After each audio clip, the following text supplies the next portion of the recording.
So guys, here's the example for properties of section. For the plane area shown, we are asked to find or determine the first moments with respect to the x and y axis, as well as the location of the centroid. So this is the figure, and as you can see, it is involving different shapes. There's circle, two circles, rectangular, and triangular. So the first thing that we need to do is to subdividing, or I mean do the paghiwalayin natin to mga shapes so that we can identify the areas and its centroids, I mean location along the x and y. So since we are asked the first moment, so ito yung moment of inertia. Diba, moment of inertia is area times the distance from the x or y. Ang location naman to centroid, thinking na meron tayo summation of the areas and we have the total distance, or inasahan natin siyang distance ng location ng centroid along sa x and y. So, considering na ito yung butas, circle, and this is the half circle, so we are reminded na to minus this as well as itong triangular, because ito yung zero. Diba positive lahat ng iba, above the zero, and negative yung below the zero along the y-axis. No? So let's consider first the rectangular. So my figure is not perfect, no, based from their dimension. So dito na ako mabawi sa paghiwalay ng mga figures. So we always should consider the x and y, the Cartesian plane. So 180 yung length ng rectangle and 80 yung height. 80, 120. The centroid for this is here.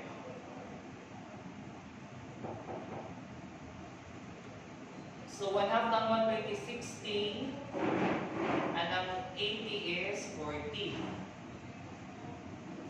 No?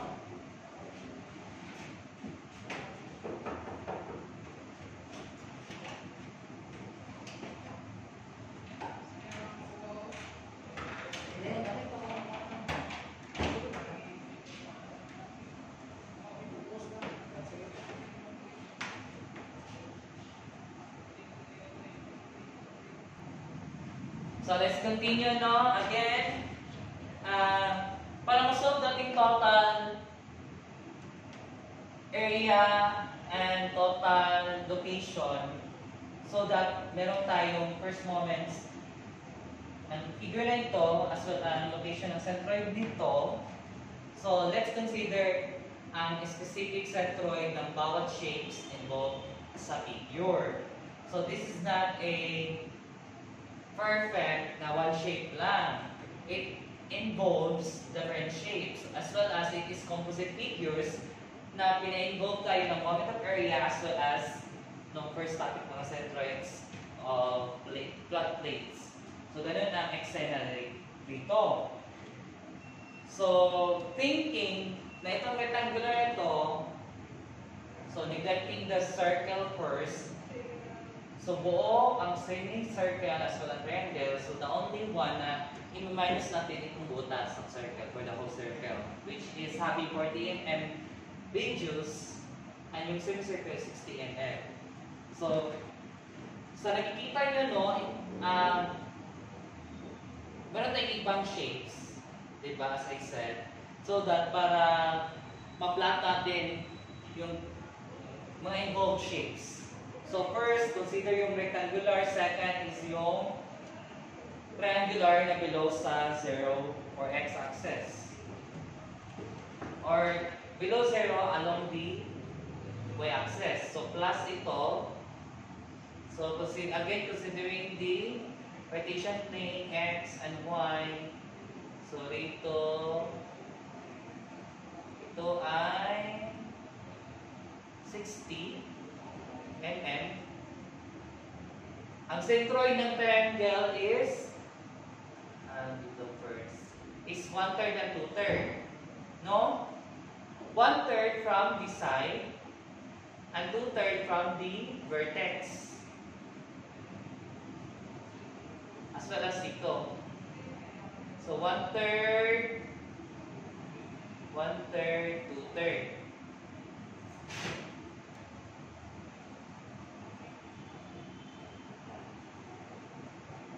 Along x, considering ito ay 1/3 ng 60. So it is 20 mm. At dito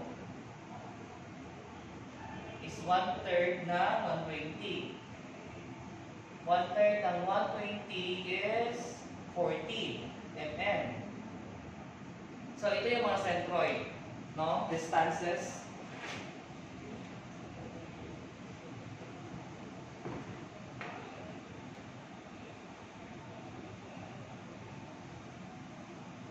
Baka namali ako, pag sinabi kong centroid, which means the totality. Don't be confused na centroid in a specific figure sa total figure, ha? So, centroid siya for triangle as well as sa rectangular. And next, the semicircle. So, let's add. I-add na natin. Semicircle.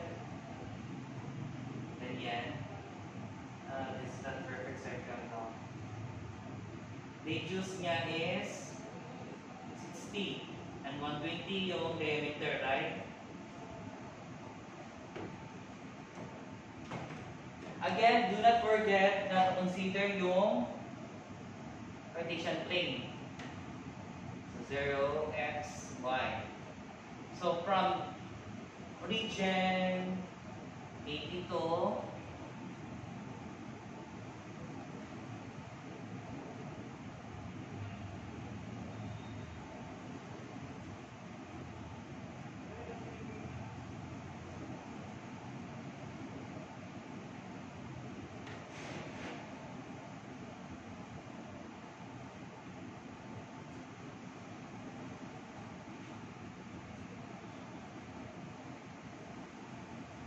ang centroid daw ng semicircle is 4r over 3 pi. So this is not yet the true distance along the x. So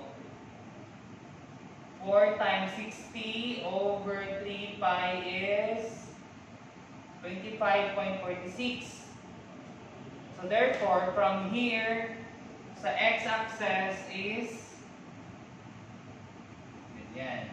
X-axis is 80 plus 25.46 equals to 105.46. Meanwhile, sa y is 60 only, di ba? Pag dito na, moving yung 4r over 3 pi. So now we have the three figures. So let's have this composite figure. So siya yung magsusubtract or as subtraction. So considering the Cartesian plane 0, x, y.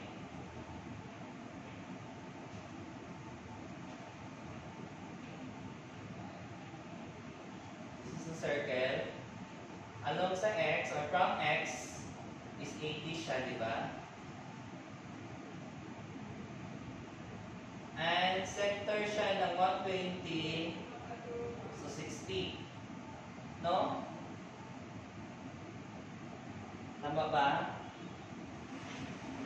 So let's have a table. 1, 2, 3, 4, 5, 6. 6 table.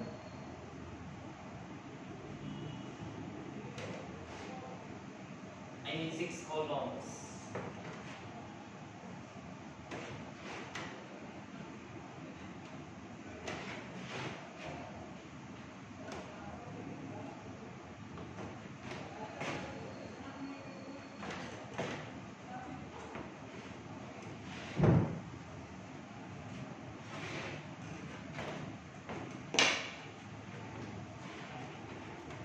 The first column would be the component or the figure component.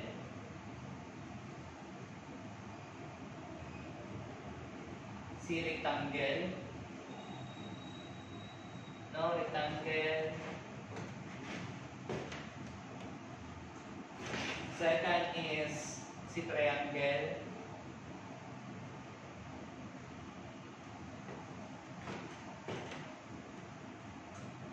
Third is si circle. Lagyan natin saving. And lastly, si circle.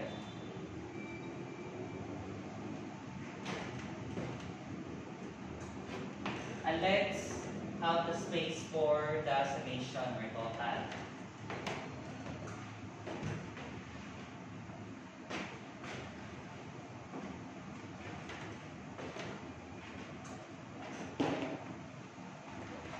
So area ito, first column in millimeter square or square millimeter. X sub 1, I mean bar X as distance. Bar Y in millimeters. Bar X times area in square millimeter. Bar Y times area in square millimeter. So let's solve the area for first component, rectangle. So 120, di ba? 120 times 80. So 9.6 by 3 to the power by 10 to the power of 3. So, totoong answer niya is 96,000 ba? And 9,600. Because we are involved in first moment, so we have this to the power of 3. No? So, converted to scientific notation yung value natin. So, 1/2, yung para sa triangular, side is 120 times 60, therefore our area is 3.6 by 10 to the power of 3. Si semicircle is pi r squared lang. R squared, di ba? Divide 2 kasi semicircle. Pi 60 squared divide 2 equals to 5.65 by 10 to the power of 3. Si circle, sa area pa lang, lalagyan natin siya ng negative. Diba dito? So ito yung pinagbasihan natin. No? Triangle. Ito as negative minus. So, as a whole, pi r squared or pi times 40 squared negative equals to negative 5.027 times 10 to the power of 3. So our summation of area or total area or the addition of all areas and the subtraction of the circle is 13.828 by 10 to the power of 3. Sa atin ang bar x, as you can see, bar x is 40. for rectangle. No, I am wrong. 60 pala mm. Well, dito sa triangle is 40. So semicircle is along x, 60. And along x is 60 also for circle. And now sa barbell naman tayo, sa rectangle, it is 40. For triangle, bar y, so ito 20. Negative na siya because below na siya sa origin. No? Ito yung origin. Di ba sabi ko? So, 20. And sa semicircle, 105 ba? 105.46. And sa circle is 80. Ito yung location ng Centroid, no?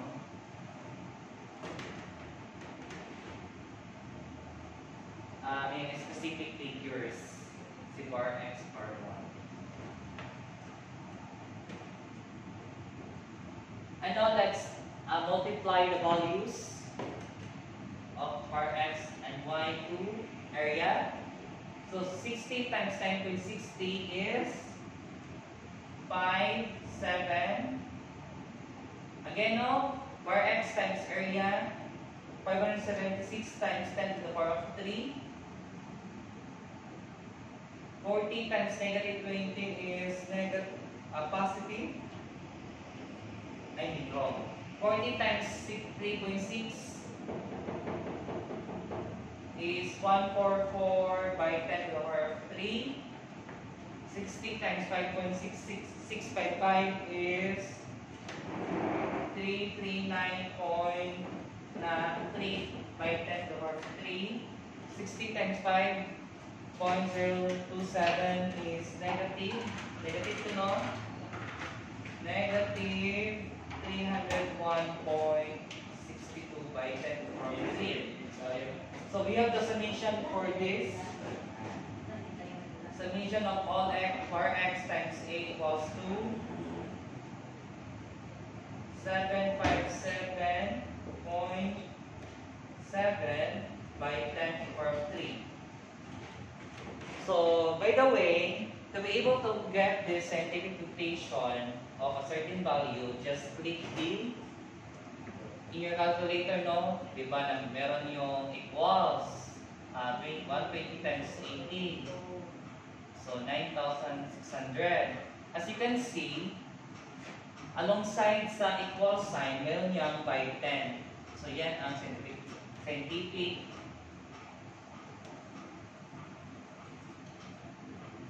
no.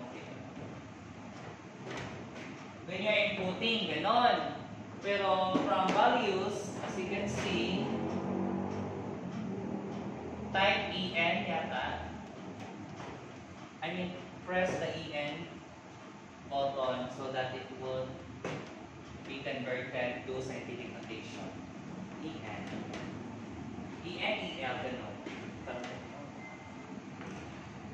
So, sa bar y times area, 40 times 9.6 is 384. 384.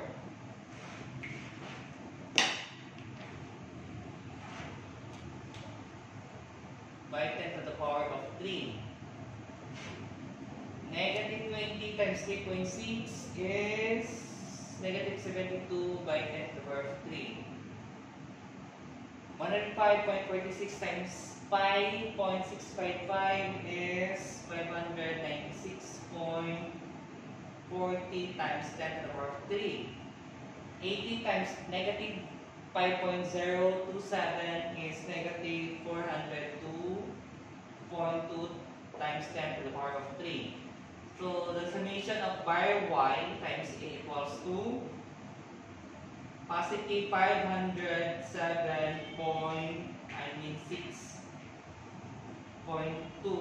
by 10 to the power of 3. So through these values, we can solve the first moments with respect to x and y axis. So we can solve the A. No, the first moments.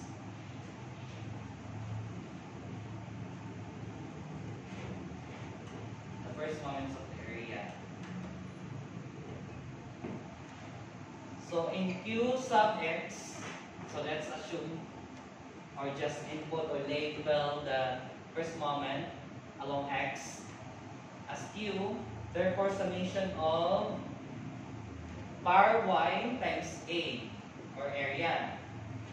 Sir, why is it na bar y man instead of x? Because along sa x, di ba ang acting one, ang perpendicular is the y. So bar y and the area. So the answer for the first moment of the area along x is 506 ito. 506, positive 506.2 by 10 to the power of 3 millimeter cubic millimeter. So once first moment or moment of inertia, so the unit is millimeter and cubic millimeter. Or cube, yung power niya. Sa Q sub y is ito. Summation of forces of bar x, summation of bar x times A equals to positive 757.7 by 10 to the power of 3 cubic millimeter. So these are the answers for A.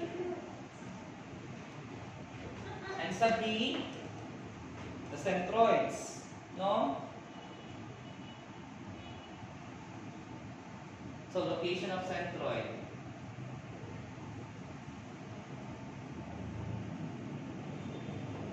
Again, don't be confused centroid ng individual component to the centroid of the whole figure. So it is pretty obvious na we are asked about the centroid or the location of centroid sa total figure. So first, capital bar X, summation of A equals to summation of bar X A. No? Ito yung nabuong equation so that we can solve the location along X. So itong capital bar X. Ito yung gateway natin to solve or to have the location located.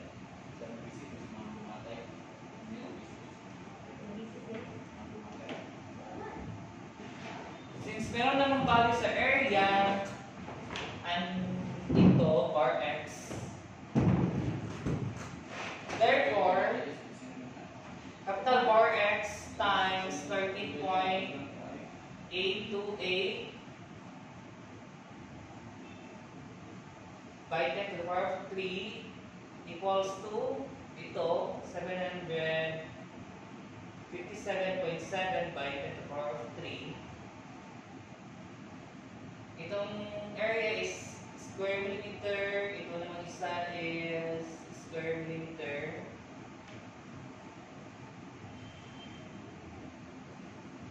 Okay.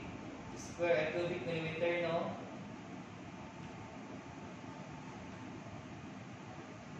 So capital bar X equals to 757.7 by 10 to the power of 3 cubic millimeter over 13.828 by 10 to the power of 3 square millimeter.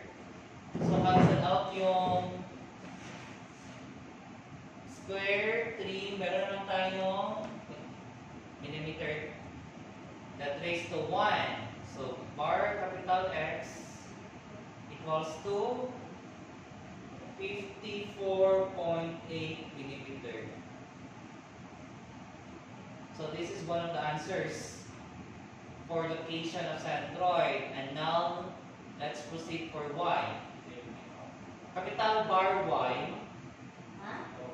summation of A, or area, summation of bar y, A.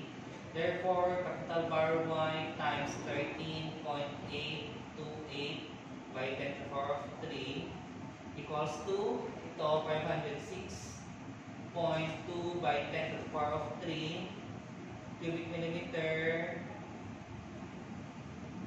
So our bar y, capital bar y is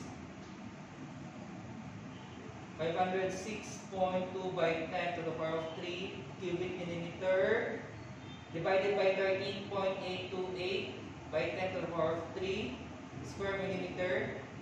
Cancel out yung meter, so we have only 1 meter now.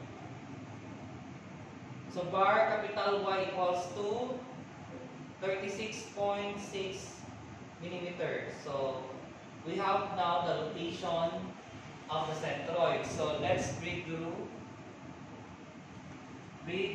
the figure, considering only the components of the centroid. So Cartesian plane, 80 here, semicircle, triangle, 0x, y. So dito yung figure, no?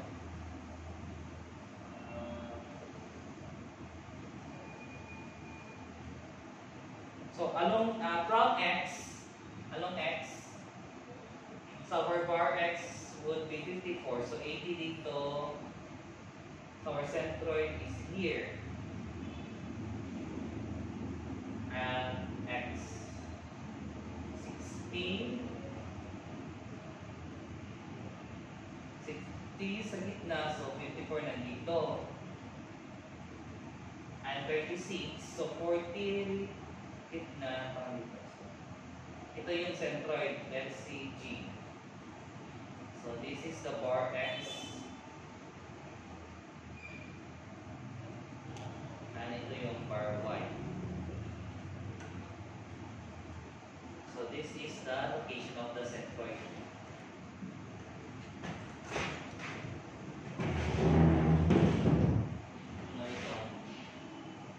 With the given values or solved values, so we can find the location of our centroid point G. So that's all for chapter 6. And in the next video would be chapter 7.